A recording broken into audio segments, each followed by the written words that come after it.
অনেকবার একই জায়গায় যাচ্ছি, বারবার স্মরণ করানোর জন্য যে আমাকে ডাকলেই সবসময় সহজে পাবেন। আমার বাবা মরহুম এস এ খালেক এমপি, এলাকায় 5 বার এমপি ছিলেন, এলাকার সকল উন্নয়ন উনি করে গিয়েছেন, উনি শ্রদ্ধার পাত্র।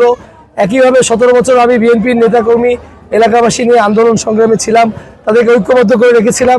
বিধায় আমি মিরপুরের সন্তান, মিরপুরবাসী আমাকে যে পাবেন, আমার দায়বদ্ধতা, এলাকার প্রতি আমার অবদান এবং আমার যে ডেডিকেশন, তো সেটা প্রমাণিত আমার সক্ষমতা যে আগামীতে আমি মিরপুরকে একটি পরিবারের মতো আদর্শ বাসযোগ্য হিসাবে গড়ে তুলব। যদি দিতে পারে তাহলে আমি সৈয়দ আবু বকর সিদ্দিক আমি ঢাকা মহানগরের ভিতর অন্যতম একটি বাসযোগ্য এবং একটি পরিবারের মতো করে পুরো মিরপুরকে আমি গড়ে তুলতে চাই। কেননা এখানে এবার যে তরুণ প্রজন্ম আছে এরা অত্যন্ত মেধাবী। এই মিরপুরে অনেক কিছু গড়ে তোলা যাবে, আভ্যন্তরীণ রাজস্ব আদায় করা যাবে।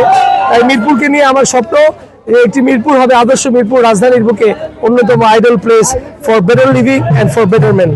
অত্যন্ত আন্তরিকতার সাথে, যেহেতু আমি এখানে বেড়ে উঠেছি, আমার জন্ম এখানে, তারা অবশ্যই আমার প্রতিটি কথা আস্থার সাথে নিচ্ছেন। আমার পরিবার এলাকাবাসীর পাশে ছিল, মহামারী বন্যা থেকে শুরু করে করোনা সবসময় ছিলাম। তাই আগামীতে তারা আমার যে প্রতিজ্ঞা, যে কর্মসূচি, তার প্রতি তারা অকুণ্ঠ সমর্থন ব্যক্ত করছে। সবই কিন্তু বিএনপি নেতা করবে, আমি নিজেই তো বিএনপি।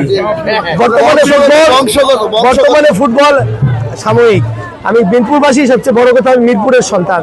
তো মিরপুরবাসী সার্বজনীন সর্বস্তরের জনগণের জন্য আমি নিবেদিত এবং উৎসর্গকৃত। এই যে আমার ছেলে ব্যারিস্টার ইরফান, সেও মিরপুরের নতুন প্রজন্মের সাথে কাজ করছে। আমাদের পরিবার মিরপুরবাসীর জনসেবার জন্য উৎসর্গকৃত। জামাত ইসলামী বিএনপি দুজনই নবাগত, তারা এখনো এলাকার গলির নামও জানে না। আরেকজনের সাহায্য নিয়ে এটা অনেকটা লাঠিতে ভর করে হাঁটার মতো। যাই হোক, তারা প্রত্যেকেই যোগ্য। তারা হয়তো নতুন নিজেদের একটু পরিচিতির জন্য বিপণন, যেটাকে বলে মার্কেটিং, সো বিপণনের জন্য তারা এসছে ব্র্যান্ডিং করার জন্য। আমি আমার অতীত, আমি এলাকায় ছিলাম 80টি মামলা নিয়ে, আমি সবসময় এলাকাবাসীর পাশে ছিলাম। এলাকাবাসী ভুল করবেন না, ফুটবলকে বিজয় করবেন।